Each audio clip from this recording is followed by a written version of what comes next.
चलो ध्यान देना क्या पढ़ेंगे आज, डीसी जनरेटर के लॉसेस के बारे से, है ना।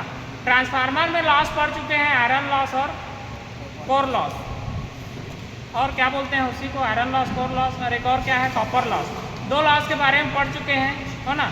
लेकिन डीसी जनरेटर में एक लॉस एक्स्ट्रा है, मैकेनिकल लॉस, ठीक है, क्योंकि डीसी जनरेटर घूमता है तो उसमें फ्रिक्शन होगा और हवा भी उसे रोकेगा घूमने के लिए, है ना, तो वो भी लॉस में आता है। लेकिन ट्रांसफार्मर घूमता नहीं है ना, कोई भी मतलब गति नहीं करता है, तो उसमें मैकेनिकल लॉस नहीं रहेगा। खाली 2 लॉस रहता है ट्रांसफार्मर में, कॉपर लॉस, आयरन लॉस, इसी को कोर लॉस भी बोलते हैं, ठीक है। जनरेटर में एक चीज़ जुड़ जाता है, मैकेनिकल लॉस। तो कॉपर लॉस के बारे से देखेंगे, कॉपर लॉस क्या है। कॉपर यूज होता है डीसी जनरेटर के वाइंडिंग में, है ना। वाइंडिंग कहाँ कहाँ रहता है, स्टेटर में, और आर्मेचर जो घूमता है उसमें रहता है ना। तो उसमें जो वाइंडिंग हुआ है वो कॉपर का रहेगा।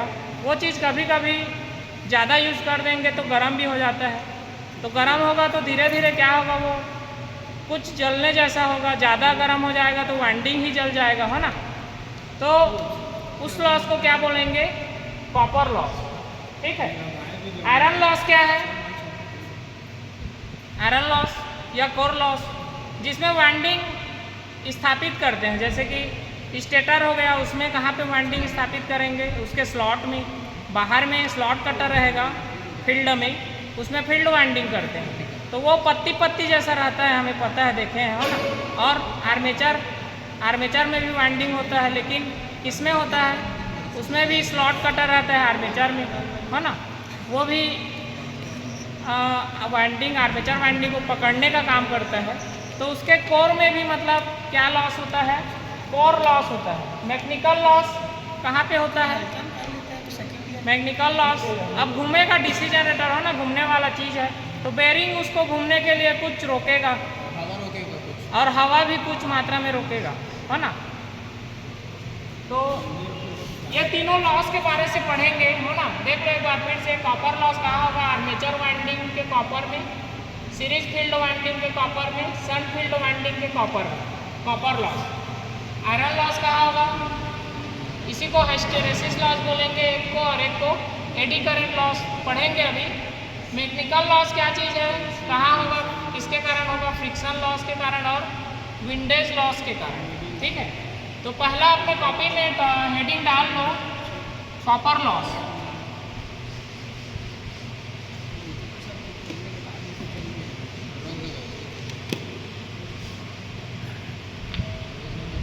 तो कॉपर लॉस कहाँ होगा उसको देखना है अभी, है ना। लिख लो इसके बारे से, यह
ठीक है।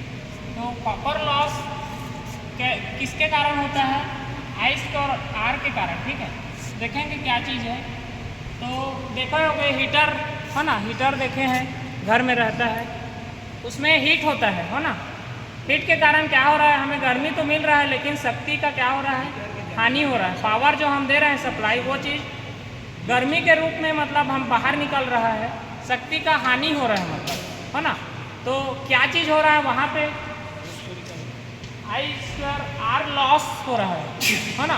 तो हीटर में कौन सा लॉस होता है, तो वो गर्मी देता है, आई स्क्वायर आर, बल्ब सूर्य बल्ब है, हीट कैसे निकालता है, क्यों निकालता है? क्योंकि इसमें I²R लॉस होता है। कोई भी गर्म होने वाला चीज़ है, आयरन मान लो, जिससे कपड़े प्रेस करते हैं, गर्मी क्यों देता है वो? क्योंकि इसमें भी जो लगा है वायर जो है ना नाइक्रोम का, वो चीज़ क्या करता है? I² लॉस करता है ना। तो उसी के कारण क्या होता है, कोई भी चीज़ गर्मी पैदा करता है और उसके कारण शक्ति का हानि होता है ना, जो हम पावर दे रहे हैं सप्लाई, उसका हानि होता है। तो कॉपर भी गर्म होता है। कॉपर मतलब armature winding, shunt field winding, series field winding, ये भी गर्म होने वाला चीज़ है। तो गर्म किसके कारण होता है? I²R के कारण। करेंट का 2 गुना जब उसमें जाता है और उस वाइंडिंग में रेजिस्टेंस भी रहता है, तो क्या होता है? वो चीज़ गर्म होगा और उसके कारण पावर लॉस होगा। ठीक है, तो देखो यहाँ पे आर्मेचर में के वाइंडिंग में वो कॉपर का बना होता है, रेजिस्टेंस कितना होता है? 1 ओम के आसपास। ठीक है, तो आर्मेचर में करंट गया स्क्वायर में और उसका रेजिस्टेंस है, दोनों मतलब एक साथ हुए तो क्या हुआ? आर्मेचर गर्म हुआ। सन फील्ड वाइंडिंग है, वो भी कॉपर का ही बना होता है ना। सन फील्ड वाइंडिंग का रेजिस्टेंस कितना है? 300 के आसपास। ठीक है, तो सन फील्ड वाइंडिंग में करंट गया स्क्वायर में और उसका रेजिस्टेंस है, दोनों साथ में मतलब हुए तो क्या हुआ? सन फील्ड वाइंडिंग भी गर्म हुआ। सीरीज फील्ड वाइंडिंग भी कॉपर का होता है, उसमें भी करंट स्क्वायर में गया, मतलब 2 गुना करंट उसमें पहुंचा वाइंडिंग में। उस वाइंडिंग में कुछ रेजिस्टेंस भी है, 1 ओम से 5 ओम के आसपास, है ना। तो वो भी मतलब करंट जाने के कारण गर्म हुआ। ठीक है, स्क्वायर में करंट गया तो वो भी गर्म होने लगा। तो कोई भी चीज़ गर्म क्यों होता है? I²R के कारण। उसमें करंट का 2 गुना मतलब 2 गुना करंट जाएगा और उसके अंदर में रेजिस्टेंस होगा। तो यही दोनों चीज़ क्या करते हैं? किसी भी चीज़ को गर्म करते हैं। ठीक है, वेल्डिंग मशीन में देखना करंट सेटिंग करने का रहता है, 50 एम्पियर, 60 एम्पियर, 70 एम्पियर में वेल्डिंग करना है बोल के। तो करंट को ज़्यादा क्यों बढ़ाते हैं? ज़्यादा मतलब जल्दी कोई भी मेटल पिघल सके, गर्मी के कारण, हो ना। तो उसमें भी मतलब I²R जैसा कुछ होता है ना। तो गर्म होने वाले सभी चीज़ में क्या होता है? I²R रहेगा, करंट 2 गुना जाएगा और उसमें रेजिस्टेंस तो रहता ही है। तो सभी मिल के क्या करते हैं? किसी भी चीज़ को गर्म करते हैं। ठीक है, तो कॉपर लॉस में यही तीनों चीज़ में होता है, आर्मेचर में, सन फील्ड में और सीरीज फील्ड में। और किस तरीके से लिखा जाता है तीनों को है यहाँ पे, है ना। अगला लिखना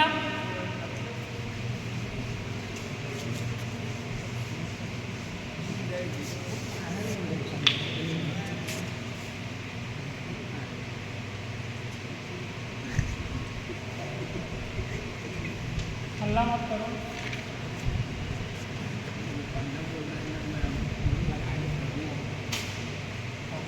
ठीक है, तो आयरन या कोर लॉस बोलते हैं इसको, है ना। तो अभी वाइंडिंग में लॉस के बारे से पढ़ रहे थे। वाइंडिंग कहाँ भी स्थापित करते हैं? कोर में, है ना। ट्रांसफार्मर में भी कोर रहता है, एसी मोटर हो या डीसी मोटर हो उसमें भी कोर रहता है। तो कोर कैसा रहता है देखे हैं? पतला पतला लेयर रहेगा, आपस में जुड़ा रहेगा, पत्ती जैसा, है ना। तो उसी को क्या बोलते हैं? कोर बोलते हैं। कोर में ही वाइंडिंग किया जाता है। कोर का काम क्या है? वाइंडिंग को पकड़ के रखना। तो उस कोर में भी कुछ लॉस होगा, उसी को क्या बोलेंगे? आयरन लॉस या कोर लॉस। ठीक है,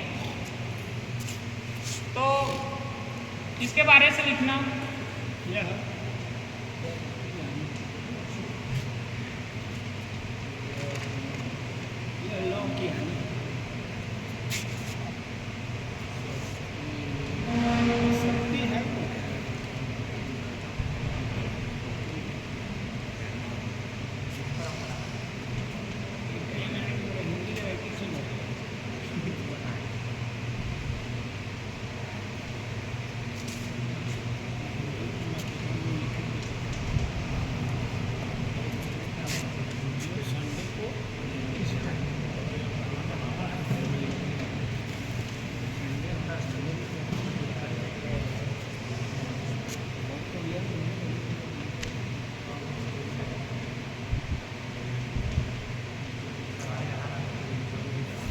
कोर लॉस कहाँ पे होता है, अभी अभी लिखा हूँ, है ना।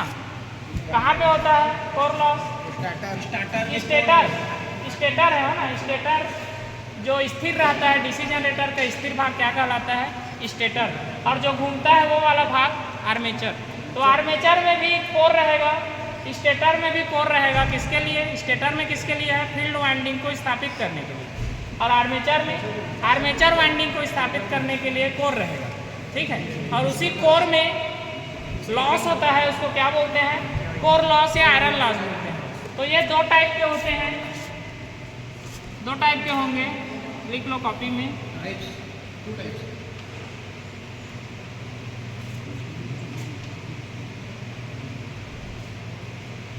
और एक और क्या है? हिस्टेरेसिस एडी करंट, है ना।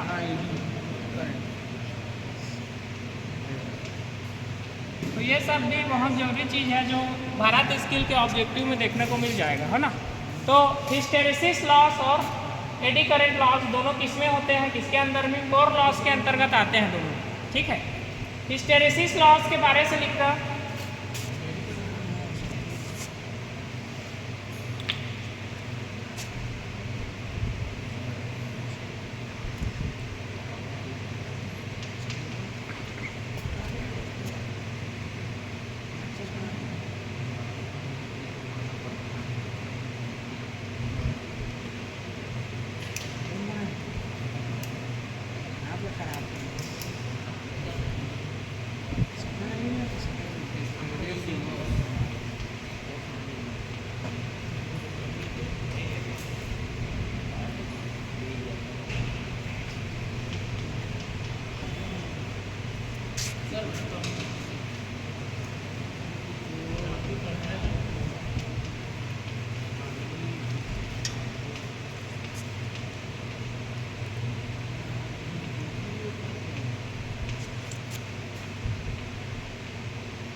ठीक है।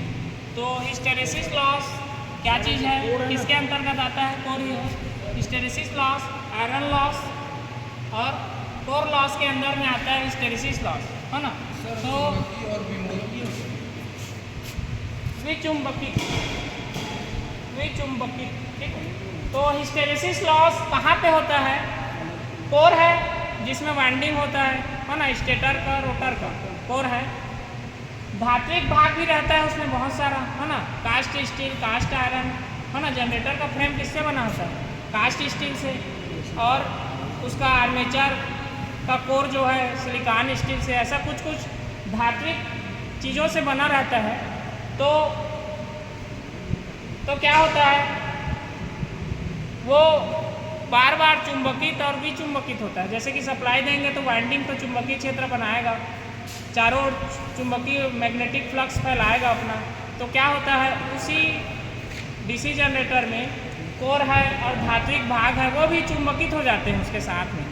तो चुंबकित हमें बाहर कोर को नहीं करना है चुंबकित, ना ही धात्विक भाग को चुंबकित करना है, फिर भी वो चुंबकित हो जाते हैं, है ना। चुंबकित किसको करना है? हमें वाइंडिंग को, ठीक है। लेकिन वाइंडिंग के साथ ही साथ बाकी जो बाहरी चीज़ें हैं वो भी चुंबकित हो जाते हैं बेकार में। तो इसी हानि को क्या बोलते हैं? हिस्टेरेसिस लॉस बोलेंगे। और हिस्टेरेसिस लॉस का फार्मूला यहाँ पे है, इसको याद कर लेना, ठीक है। ऑब्जेक्टिव में यही भी पूछ देता है, ठीक है।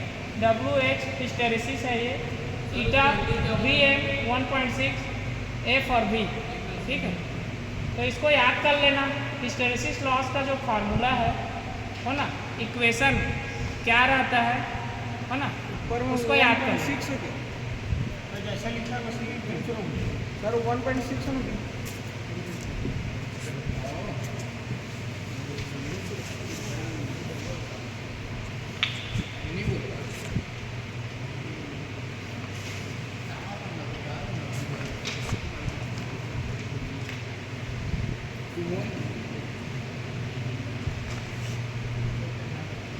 अगला है एडी करंट लॉस, है ना। तो ये आयरन लॉस और कोर लॉस के अंदर में आते हैं दो चीज़, हिस्टेरेसिस और एडी करंट लॉस, ठीक है। अगला लिख लेना कॉपी में, एडी करंट लॉस ये कैसे होता है वो चीज़ देखेंगे।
तो एडी करंट लॉस क्या चीज़ है?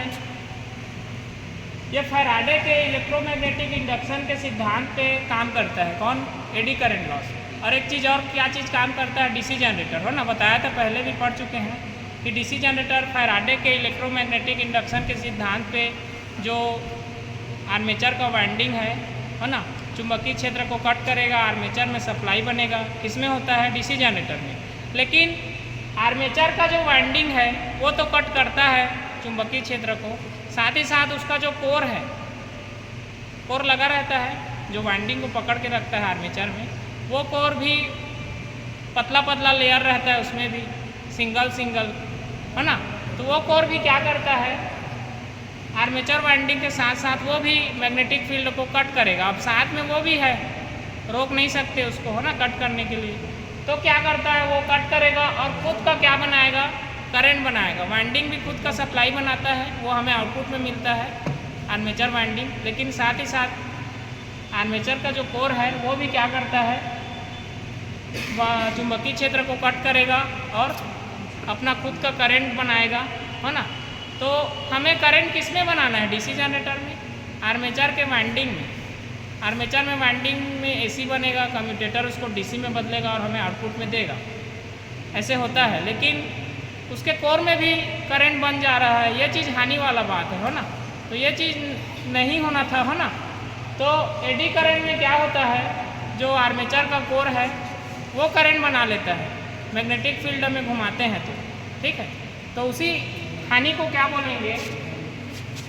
एडी करंट लॉस बोलेंगे, ठीक है। एडी करंट लॉस का फार्मूला लिख लो, इक्वेशन कुछ ऐसा रहता है ना, इसे भी याद रखना।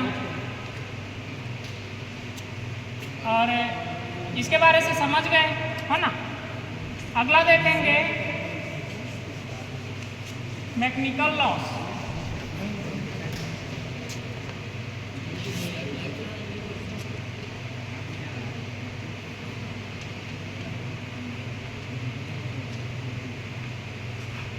लिख लो कॉपी में, मैकेनिकल लॉस। मैकेनिकल लॉस में दो टाइप का लॉस होता है, एक क्या है? फ्रिक्शन और एक विंडेज। उसे भी लिख लो।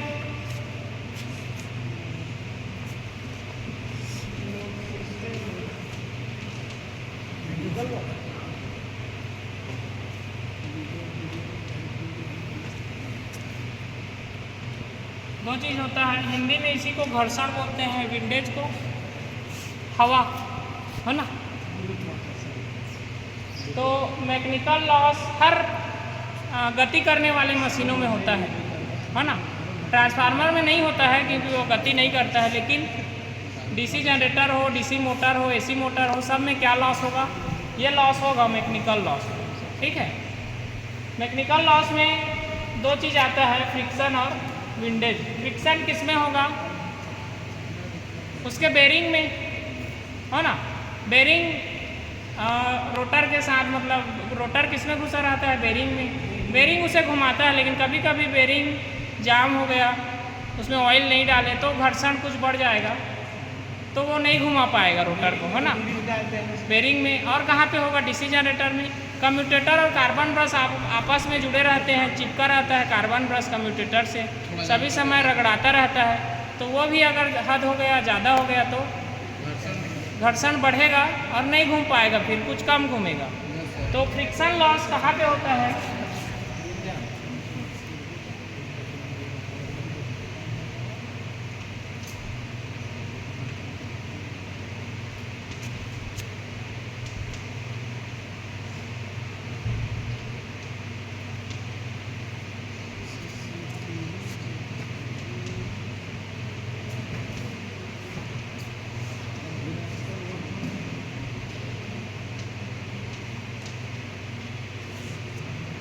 बेरिंग में और कम्यूटेटर और कार्बन ब्रश के बीच में, है ना।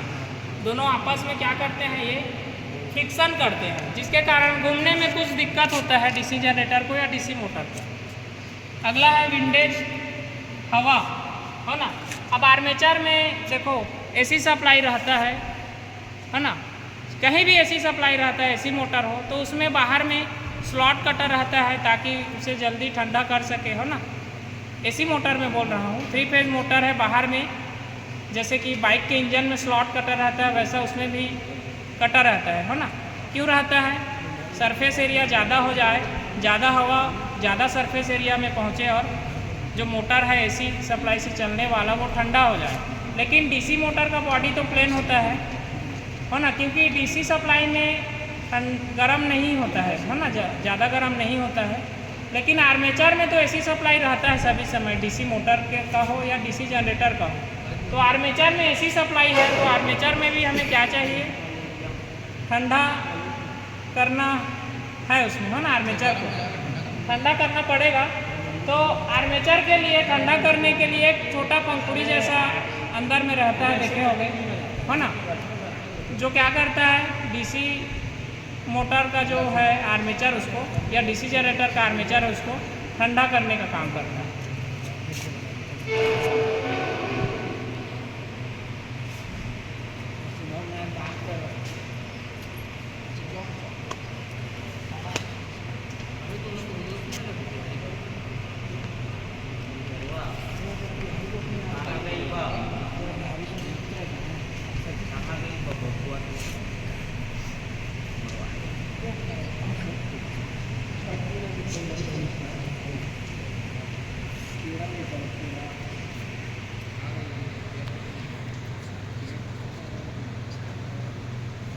है ना।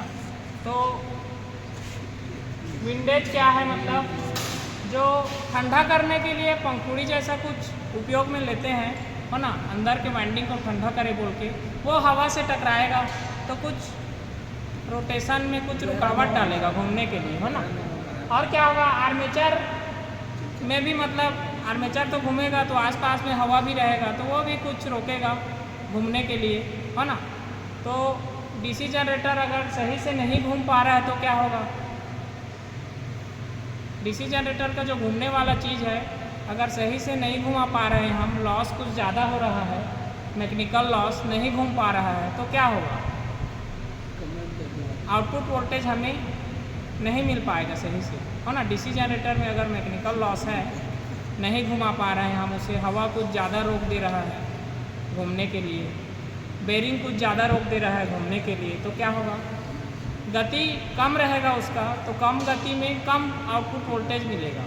ठीक है, ये चीज़ होता है डीसी जनरेटर में। ठीक है, तो डीसी जनरेटर के लॉस के बारे से समझ गए। सबसे शुरू में क्या लॉस पढ़े हैं? कॉपर लॉस, फिर दूसरा में आयरन लॉस और कोर लॉस, तीसरा में क्या पढ़े? मैकेनिकल लॉस, है ना। तो इन्हीं तीनों लॉस के बारे से कुछ पता रहना है ना। जो किसी को बता सको उतना पता रहना है।